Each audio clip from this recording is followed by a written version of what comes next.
back to Kim Talks, all things real estate. You got to love it, where we talk to women in all verticals of real estate because there's always something we can learn. And by the way, we hope you're hustling it, making it happen, and in it, really influencing your community and making it just a little bit better. So today we're super excited. I've got truly one of the kind of the cornerstones of being a voice within a vertical of real estate. But before we get to that, I want you all to flip over to queenofresilience.shop, right? It's online shopping, so super easy. You can do it in your shorts, your underwear, your pajamas, whatever you need. It's a lot of sass, a lot of fun. So straighten your crown, shop around at the queenofresilience.shop.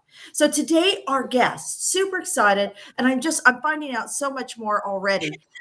Jen Plessis. Now it's like a duplex, but Plessis or Duplessis. It depends on how you want to put it. The American's Lifestyle Mentor. Jen is known as America's Lifestyle Mentor and Business Performance Coach. People most attracted to Jen are high-achieving professionals and entrepreneurs who are missing something. Through her mastermind, she helps people increase the awareness of what's possible to multiply their results in record time while having the courage to say yes to their personal lives. I love that. It's trying to find that balance is important. Yeah. She has been in the financial service industry for 4 decades, although she looks like she probably started it when she was 5. Okay. And she was listed as the top 200 of nationally ranked mortgage originators and funded over, holy crow, 1 billion in mortgage loans. She is a 9 times number 1 Amazon best-selling author, host of 2 top podcasts, and host of the streaming talk show, Tell Me I Can't. An expert in changing lifestyles that are fulfilling, priority on time management, business relationships, business scaling, sales management, and a certified mastermind facilitator. Jen believes that entrepreneurs can live their legacy while building it. And it's time to start living a life of luxury every day. This is like, Jen, you've got it dialed in. Like you're my superhero.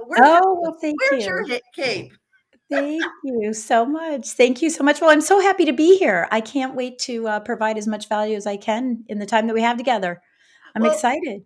Awesome. Well, so our baseline in everything we do with Kim Talks, be it real estate or be it entrepreneurs, kind of the resilience side, is resilience. So the very first thing I like to do is I'd like to explore your background. I'm sure you were born in Ivy League, silver spoon with the Kennedys. I mean, you must be in order to be as successful as you are. But if you can share with us, a little bit of who is Jen? What is a little piece of your origin story that we're not reading in your bio? Yeah, well, thank you. Thank you so much. Yeah, so I'm going to give you the condensed version so we can get to the meat of everything, right? So I'm one of 36 first cousins. And we we all had a nickname. We had Dan the Man and Gene the Machine, and mine happened to be Jenny who ain't got a penny. And Sweet. yeah. So I didn't quite understand it. So I carried a penny around in my shoe. And every time my uncle said that, I said, no, I have a penny. I thought it was a joke. It wasn't until later that I understood, when one of my uncles, my Uncle Darcy, said to me, Jenny, you're going to be just like your mom and dad. You're going to be poor. You're going to be an alcoholic like your dad, a verbal abuser like your mom. You really aren't going to amount to anything. And there was a very dramatic situation that happened when I was about 9 years old. And that was the change for me that, and I said, I'm not going to be like them. And so I set out in a life of proving. I'm going to prove to everybody. And so I was runner-up Miss Colorado. I was pre-med. I was a tennis champion. I played flute piccolo in the Colorado Springs Symphony at the time. While I was in high school, you name it, I overachieved it. I was a cheerleader, you name it. And I took that into my business as well. So I started in the mortgage business in 1983 when rates were 18.5%. I didn't know what percent was other than shopping. I knew 50% off something. I was 19 at the time. Technically, I started a little bit earlier with DECA. And, I typed title policies with an old fashioned typewriter. And I remember we had to stick the white thing in to go back, and, the rest is kind of history. But, I was a top producer right from the get go. I was one of the original FHA underwriters. But I didn't like paper. I liked people. And I went into the sales aspect of it and, was doing about 50 million a year. I was in the top 1% for years and years, but I was exhausted doing it because I was proving. And another episode happened, and I said, you know what? I'm done. I am done proving, and I want to start living. And I thought, there's got to be a better way to do this 50 million a year. And what ended up happening, we explore all that. What ended up happening is they ended up going to 102 million, popped up into the top 200 loan officers in the country. And at that time, we had 785,000 loan officers. And what ended up happening was I doubled my volume and my income, and I worked 4 days a week. So I figured out the combination. I call it cracking the top producer code because I figured out that what is the code to this, and the rest is history. So I'll stop there. So that's kind of my history. That is amazing. We have a lot of parallels. We have a lot of parallels. I grew up in Wichita, Kansas, so I know, and I did not come from the best of family, and I get it. I get it. So okay. So you also have a true voice of authority that you've proven through your podcasting and such. But we're going to quickly dive into what it is you do. So everybody who's watching this, we all know that revenue generation is as important as having a balance within your personal life, drinking enough water, having people around you that love you, creating a community and sphere. But we're going to dive a little bit into what are you doing today for revenue creation? And then we're going to reverse engineer that as to how that fits into the skill sets you built originally. How does that sound? Yeah, that sounds great. That sounds great. Yeah. How do you make your money today? Yeah. So primarily, I make my money coaching mortgage loan officers. I've been a coach and actually, as a loan officer, my mechanism for generating that much business was to have relationships, very few, to be honest with you, with real estate agents. Most of my business was with financial planners. But I had a handful of real estate agents, and I did a lot of education, CE classes through our local association. And that was my mechanism to sort of pick from the litter of who I wanted to work with, because I believe that you should work with people that complement and not complicate. And not everybody compliments. And so I started doing all these CE classes, 26 hours of CE classes that I got approved in the Commonwealth of Virginia. And I started having real estate agents say, "Hey, could you coach me? Could you be my growth consultant?" And I said, "Yeah, absolutely." And so I have been coaching real estate agents almost 22 years now. But when I made the transition 4 years ago, I retired from lending and made the transition 4 years ago. I stopped coaching realtors and only started coaching loan officers. Now I've been coaching them for about 8 years, but so my primary bread and butter is coaching loan officers, high-end loan officers who are ready to really crack that code and go to that next level. So that's primarily where it is. I'm also an international speaker and one of the top speakers in the mortgage industry. So I have speaking fees, and then I have my TV show and my podcast. So I'm generating money or income from a lot of different sources, and I'm an avid real estate investor. So I have that side of the business as well. So there's multiple streams for me coming in. But primarily it's the coaching and my masterminds. I do masterminds for everybody. I don't care what business they're in. But yeah, we do the masterminds as well. So that's where that's coming from now. So the core of this is, though, and what I want everybody to notice is that it is your brand. And I believe your brand is transferable to nearly any vertical at this point in time. Yeah. But you built the brand servicing a niche market. Yes. but you were the brand. And I find that Mhm. especially in real estate, the biggest mistake I see realtors do is they put the brokerage brand first and their name Ugh, second. And yeah. that is death to mobility. And so Yeah. it's the very first thing I teach people is you need to have confidence within your brand, which is you. Yeah. It's you incorporated.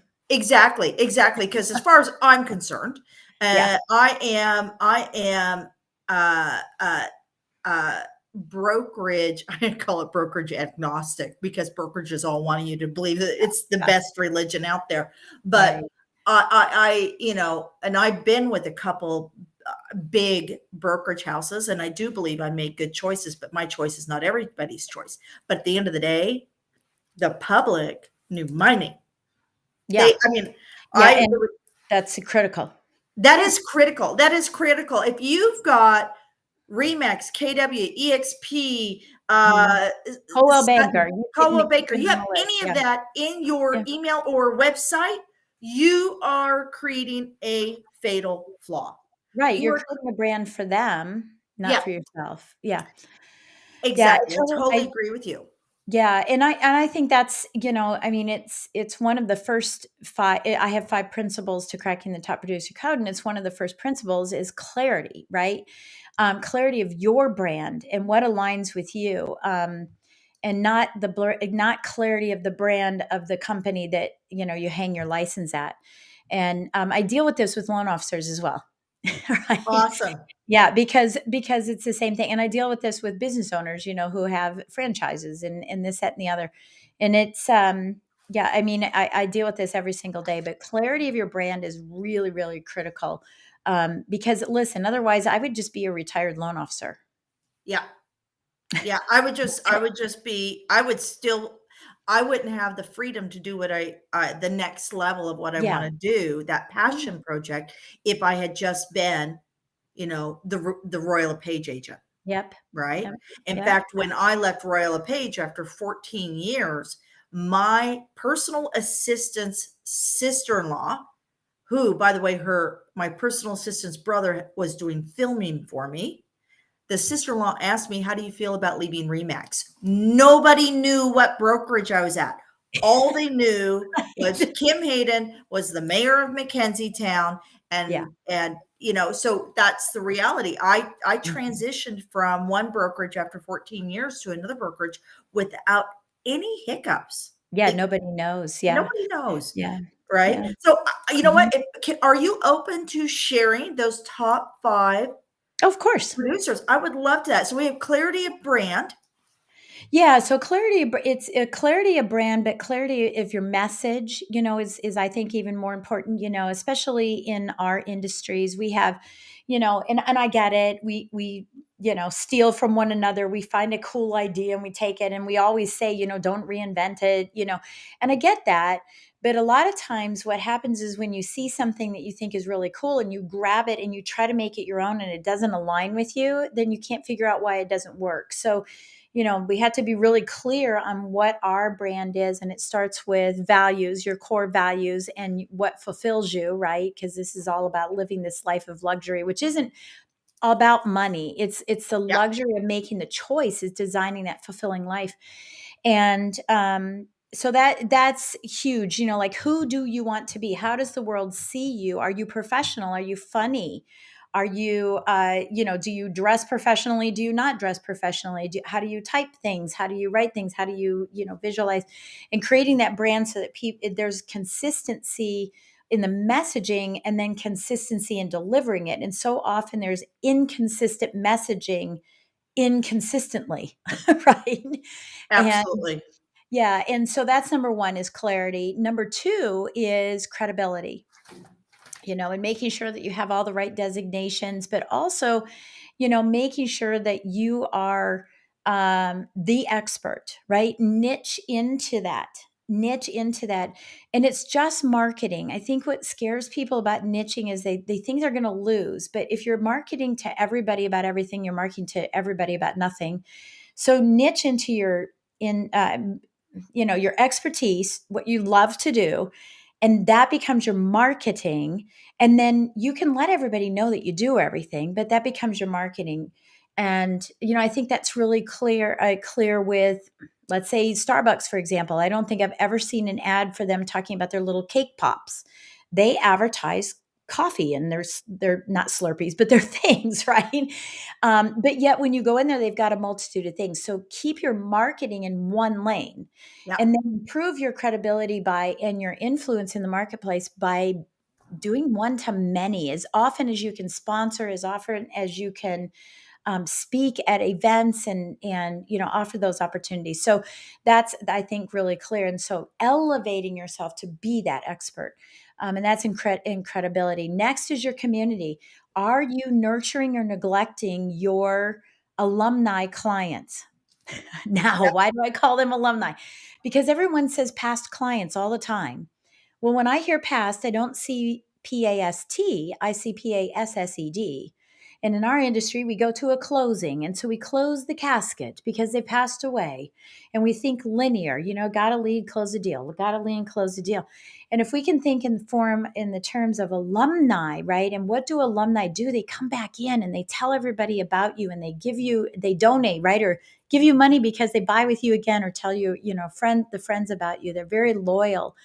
And Yep. so making sure that you have these acres of diamonds already in your possession, don't neglect them, nurture them, right?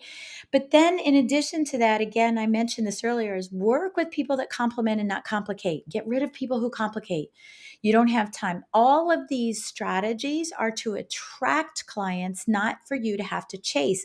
And why? Because I wanted to attract people to give me back time. And what ended up happening was I attracted so many that my volume went up, but I still got my time, right? And I was able to scale. So community is the next. Communication is the next, which is scaling. I do a lot of training on scaling. People do it so wrong. And, with scaling, you need to make sure that you have systems that aren't in your head, but are on paper, so that you can transfer that to other people. And they need to be efficient and effective. I've seen a lot of people have very effective systems for client experience, because customer experience is gone. I mean, customer service is gone now. It's all about the experience. How do you make them feel by having worked with you so that they're so compelled to tell their friends? You can create a revolving door of referrals day in, day out, right? It needs to be effective, but it also needs to be efficient. If you can't deliver it seamlessly, then it's going to bog you down, right? It'll be like a ball and chain. So that's the communication, and that's building your team and really understanding smart scaling. And I call it the 3 V's of smart scaling. And then last but not least is continuity. Now, if you look up the word continuity versus consistency, there's a very specific definition about this. Continuity is priority management. You've got to know what you want to do. Statistically, 95% of realtors wake up every day without a plan. Mm-hmm. If you can get in, get it done. I call it work on purpose so you can play with passion. The great Les Brown says, if you'll do what's easy, your life will be hard. If you do what's hard, your life will be easy. So dig in, figure out what you want, figure out what every day is going to look like, get in, do your work, and then go have fun. Absolutely. Yep. So And you know once what's I funny? figured those out, boom chaka, Well, you know. and you can work and have fun at the same time if that's your Absolutely. personality. Yeah. I love to throw a party. I love to I'm a cook for people. girl. So I Yeah. mean, we to this day, even though we are no longer marketing, we are trying to ease our way out of real estate. We're on the road and we're getting calls from past clients. They're going, "Oh, by the way, my aunt's husband passed away. Huh. Can you help them?" Yeah. No, so it's like, okay, Yeah, we and can I do get that this. too. I get that too, and thankfully my husband and I was the lead, and I brought my husband in. We've been married 39 years, but I brought him in about 17 years in, and we were a team. And I was the lead and he was the support. And then now he and my daughter are working together. So I'm still getting referrals and passing them to them, you Yeah, know. Yeah. And I think absolutely. that's really key. So the last thing I want to just say is that clarity and continuity are the bookends for this, because those are the mindset. I believe that mindset plus mechanics equals momentum.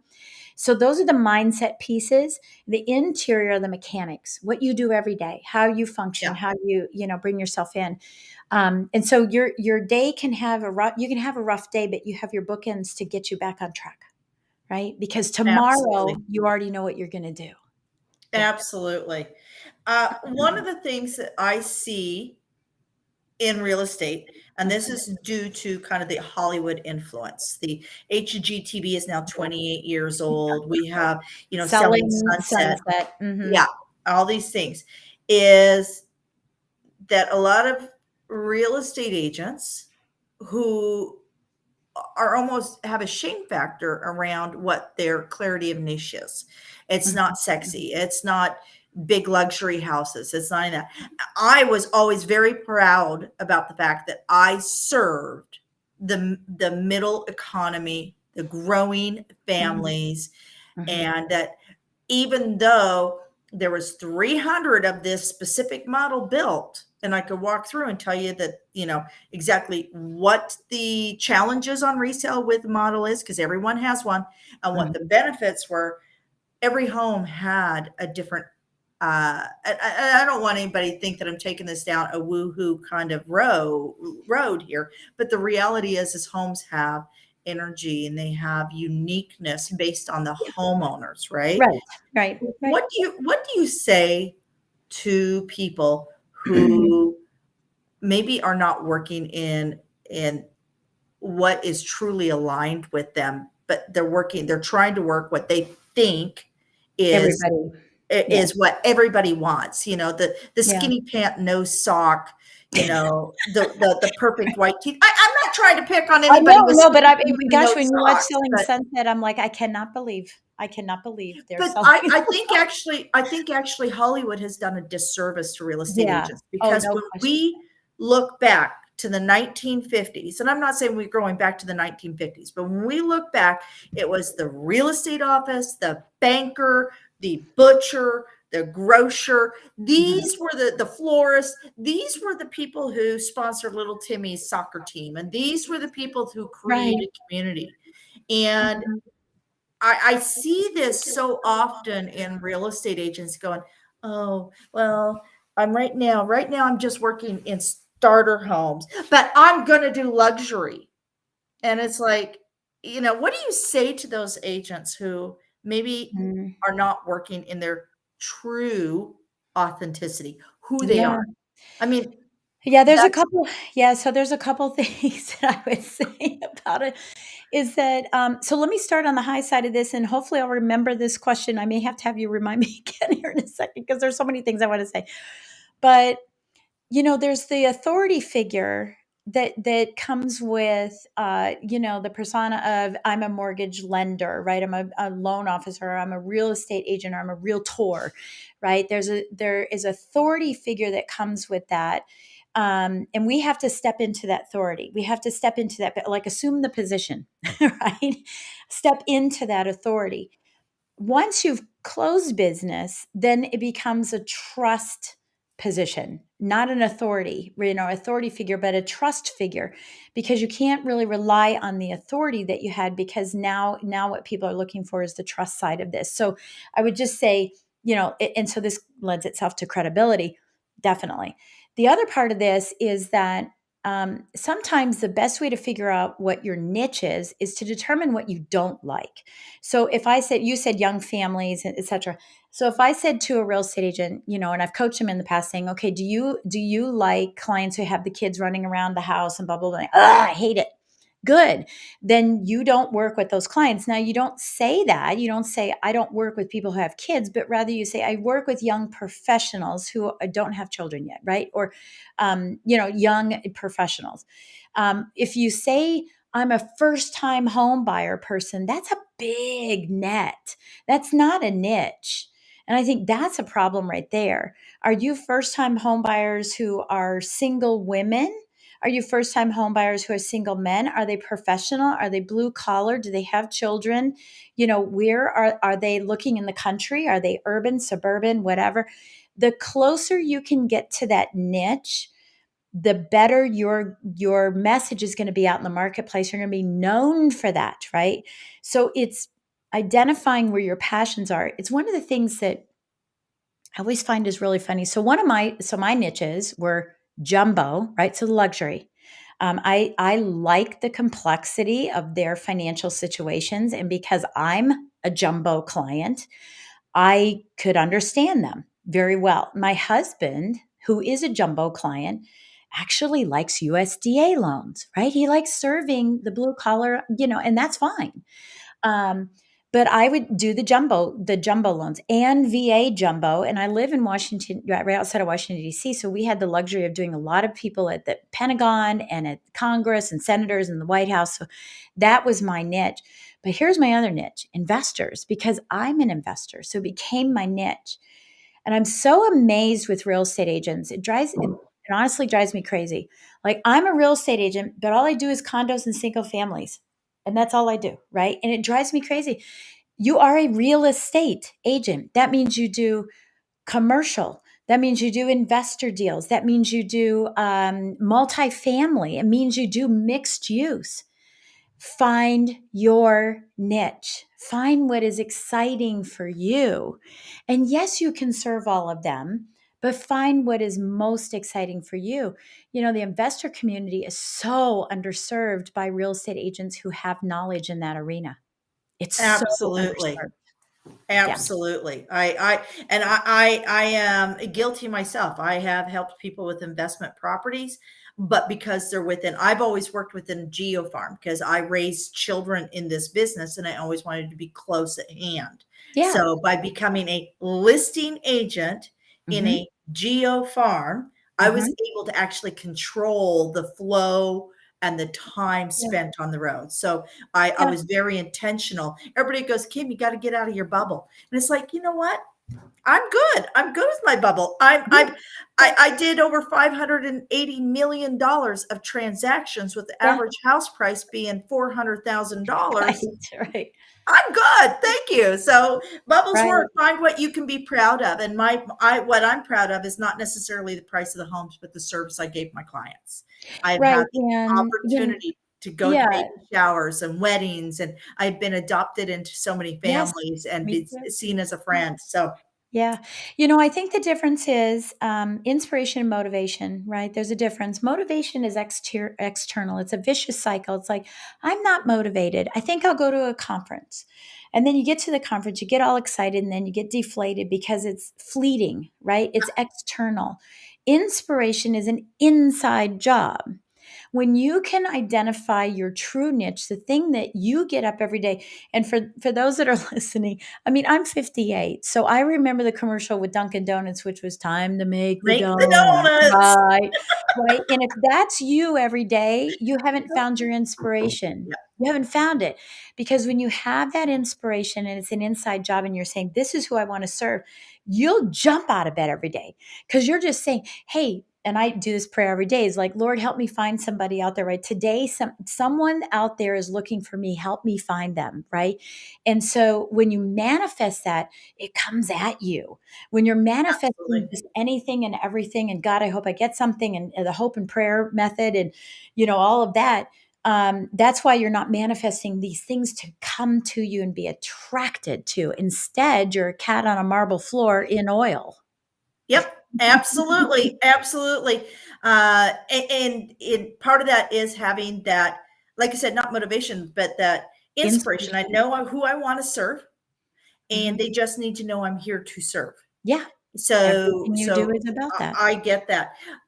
This is so. Before we jump to the next, and this is where I'm gonna let you prime up in your head, and this is where I ask about resiliency. Mhm. Yeah. And if you're open to sharing, and you can share whatever point, and we all have so many of them, but is there a time within your business life of building and growing and your family, your business, your brand, Mhm. everything to where you're at, because you did not come from the silver spoon and ready-made wealth? Mhm. Is Mhm. there a time where without resiliency, you would not be sitting in that chair? And before you Mhm. answer that, in case this gets chopped up by one of our network partners, I always like to plant this in the middle. Be sure you like, comment, subscribe, and share. Please, please, please, please. This is how we keep this moving forward. It costs you nothing. It means the most to us.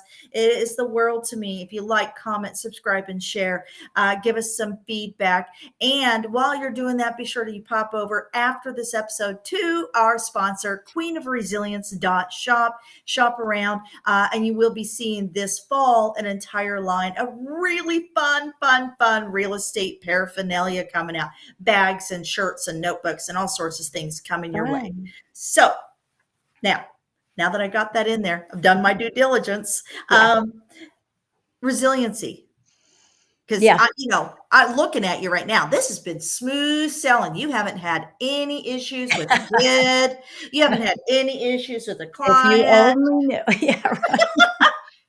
Tell me about the time that without resiliency, you wouldn't be sitting right there in that chair with the life you have.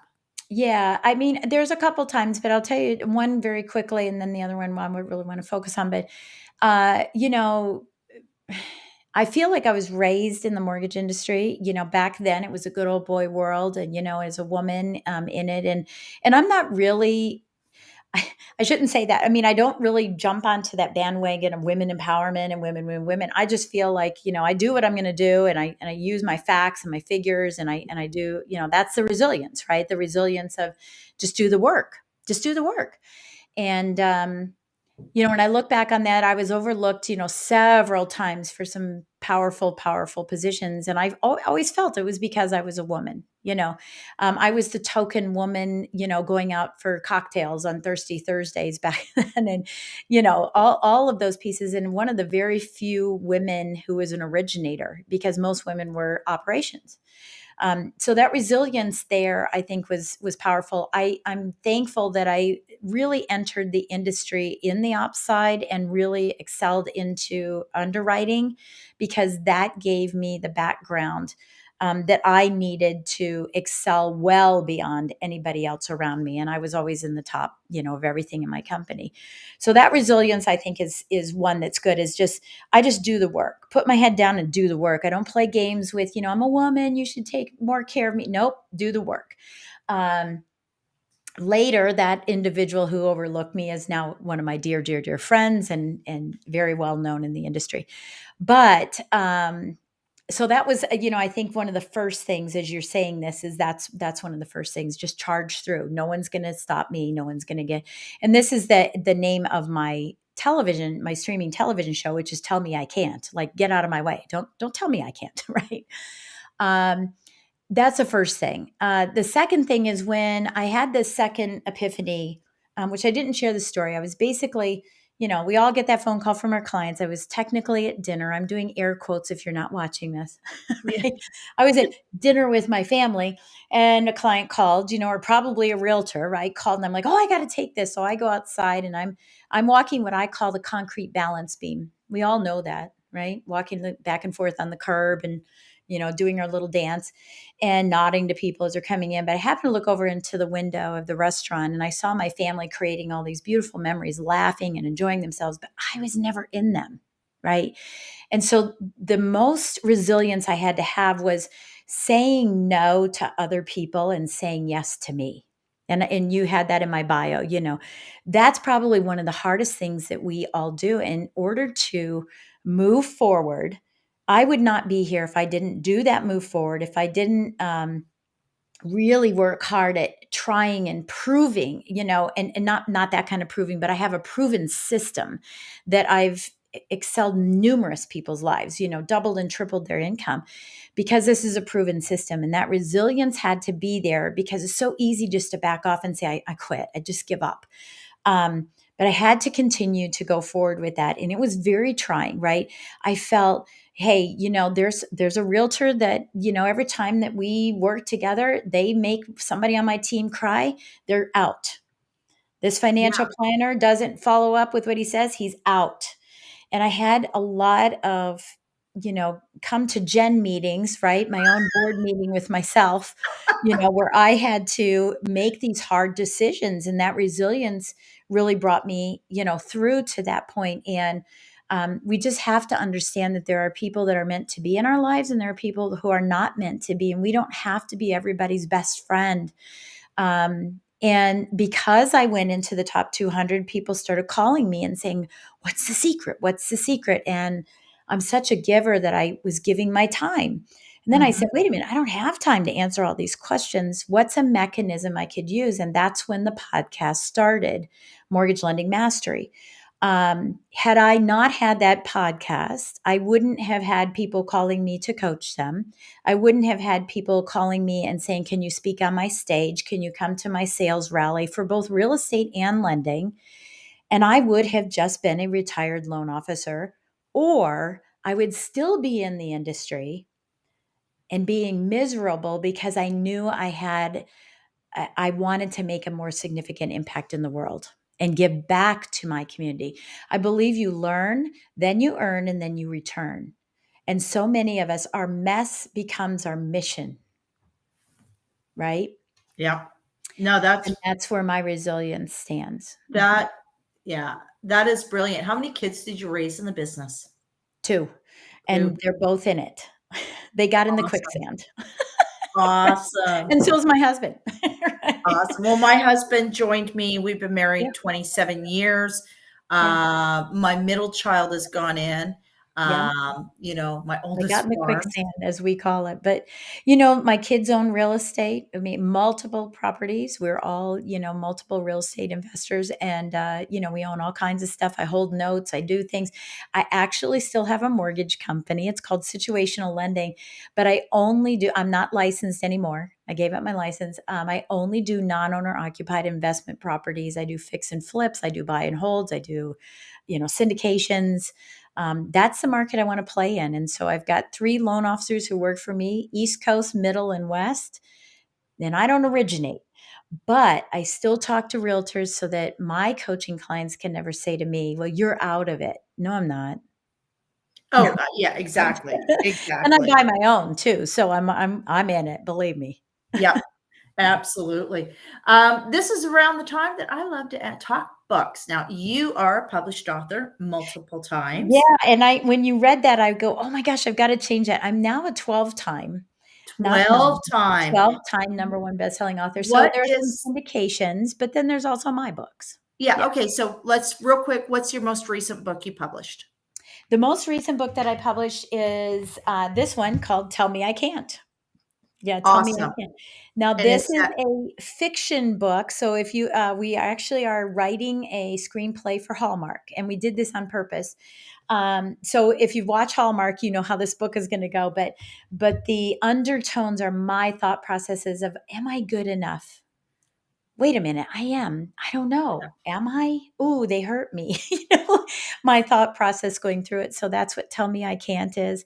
My most favorite book, and which is my first book, is called Launch: How to Take Your Business to New Heights. And this is specifically for sales professionals. And this is my favorite book. And this is my hope is that people dog ear and make this a mess, because it's like a soup for the soul, which ironically, Mark Victor Hansen is a very good friend of mine, and he's the person who endorsed this book. And I awesome. didn't even ask him. He called me one day and said, "Hey, could I endorse your book?" And I was like, yes, you Yes. can. Yes. But yeah, so Soup for the Soul launches, so you can just open it up and find a strategy that day and some action items to go take. And it's all the pieces of what I've already talked about. It doesn't have the 5 Amazing. principles because that's something newer from the book. Amazing. And we're always evolving.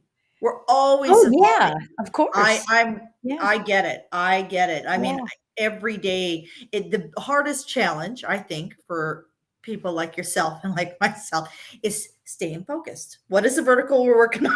Staying yeah, in that lane, yeah. long enough to complete that lane, because Right. there's so many opportunities when you create opportunities. And that's Yeah. the thing, is you don't wait for opportunities to be created for you. You create opportunities. Yeah, I'm always in movement, Yeah.